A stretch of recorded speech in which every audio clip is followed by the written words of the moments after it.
Na unajua ABCD vizuri? Yeah. A for Apple. B for Boy. C for Cat. D for Dunk. yeah? D for Dunk. Mbona unaniuliza hizo vitu? si ni vitu rahisi hizi. Unaniuliza. Ndio tunataka tukujua kama watu wanajua. Juu watu wanasemanga wanasaidia watu homework. So tunataka kuashua unasaidia mtu homework vizuri. Si ndio? Y for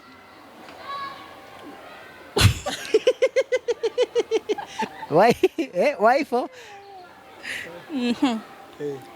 Y for Sijui. ai hakuna jina ya Y unajua? Si. Na X for oh, Y umepata? Y for Lakini mbona unaniuliza?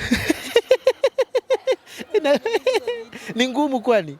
Si ni rahisi, hizi ni vitu za shule. V for Acha nikwambie. Si ngumu lakini kamera ikikuangalia zinapotea. Yeah. Haya sawa, asante.